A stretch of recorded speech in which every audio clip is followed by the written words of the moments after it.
Kingmakers IAS Academy for UPSC and TNPSC admissions. Call 9442272273. கடந்த ஆண்டு கரூர்ல நடைபெற்ற அந்த நிகழ்ந்த ஒரு சோக சம்பவத்துக்கு அப்புறம் முதல்வரானதுக்கு அப்புறம் விஜய் அவர்கள் இன்னைக்கு கரூருக்கு பயணம் மேற்கொள்றாரு. இந்த மக்கள் சந்திப்பு நிகழ்ச்சியில நுழைவு சீட்டு இல்லாதவங்களுக்கு அனுமதி இல்லை. அதே மாதிரி முதியவர்களுக்கும் அனுமதி இல்லை அப்படிங்கிறது மாதிரியான பல வழிகாட்டு நெறிமுறைகள் வெளியாகி இருக்கு.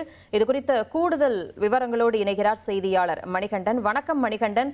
இன்னைக்கு முதல்வர் விஜய் அவர்கள் வர்றாரு அப்படிங்கிறப்பவே பயங்கரமான கூட்டம் இருக்கும். அதுவும் ரோட் ஷோலாம் வேற நடத்துறாரு. மக்கள் சந்திப்பு நிகழ்வு இருக்கு. இதுல கொடுக்கப்பட்டிருக்கக்கூடிய பாதுகாப்பு வழிகாட்டு நெறிமுறைகள் என்னென்ன விரிவான தகவல்களை பதிவு பண்ணுங்க. செப்டம்பர் 27 கரூர்ல நடைபெற்ற அந்த கூட்ட நெரிசல் சம்பவத்துக்கு பிறகாக 287 நாட்கள் கழித்து தமிழ்நாடு முதலமைச்சராக ஜோசப் விஜய் இன்று முதல் முறையாக கரூர் வருகிறார். ஏற்பாடுகள் அனைத்தும் இறுதி கட்டத்தை நிறைவு செய்திருக்கிறது. இந்த நிலையில கட்சியின் சார்பில் அதிகாரப்பூர்வமாக ஒரு அறிவிப்பு வரும். அது நிகழ்வுக்கு ஒரு நாள் முந்தைய நாள் இரவுல வரும். ஏனென்றால் கூட்டம் அதிகமாகிவிடக் கூடாது என்பதற்காக என்னதான் தகவல்கள் செய்திகள் வெளியா இருந்தாலும் கட்சியுடைய அதிகாரப்பூர்வ தகவல் என்பது ஒரு 10-12 மணி நேரம் முன்பாக தான் வரும். அந்த அளவுல இன்று மதியம் 12 மணிக்கு நடைபெறக்கூடிய நிகழ்ச்சிக்கு காலை 8 மணிக்கு அதிகாரப்பூர்வமாக அறிவிப்பும் வழிகாட்டு நெறிமுறைகளும் வெளியிடப்பட்டிருக்கிறது. எப்படி தாவேகாவுடைய இதற்கு முந்தைய நிகழ்வுகள் திருச்சி மக்கள் சந்திப்பு மட்டும் இல்லாம கரூருக்கு பிறகாக நடைபெற்ற மக்கள் சந்திப்புகள் இந்த மாதிரியான ஒரு உள்ளரங்க சந்திப்பாகவே நடைபெற்றிருக்குது.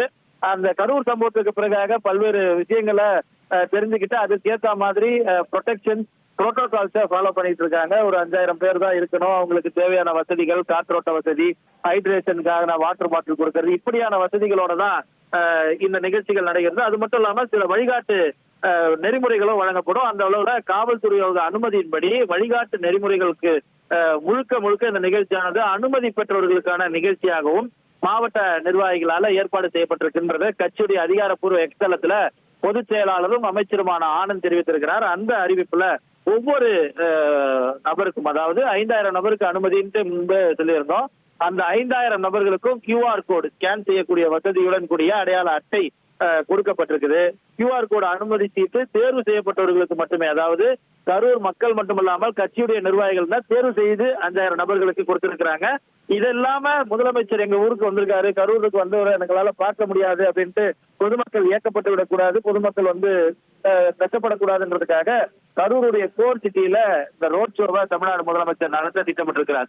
இது மட்டுமல்லாம இந்த குறிப்பிட்ட நிகழ்ச்சிக்கு பாதுகாப்பு கருதி கர்ப்பிணி பெண்களும் சிறுவர் சிறுமியரும் பள்ளி மாணவ மாணவியரும் 60+ சீனியர் சிட்டிசன்ஸும் மாற்றுத்திறனாளிகளும் உடல் நலம் குன்றியவர்களும் இந்த நிகழ்ச்சியில கலந்து கொள்ள அனுமதி என்பது இல்லை என்பதை சொல்லியிருக்காங்க.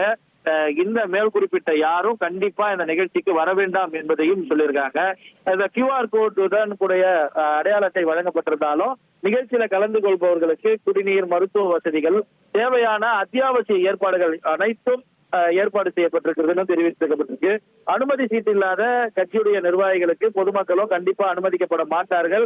எனவே அவர்கள் நிகழ்ச்சியை தொலைக்காட்சியிலையும் சோசியல் மீடியா லைவ்ஸ்லயும் பார்த்து ஒத்துழைப்பு கொடுக்கணும்ட்டு கட்சியுடைய சார்பில் கட்சியுடைய தலைமை பொதுச் செயலாளர் மற்றும் ஊரக வளர்ச்சித்துறை அமைச்சர் ஆனந்த் சுற்றறிக்கை எக்ஸ்தலத்துல பதிவிட்டிருக்கார்.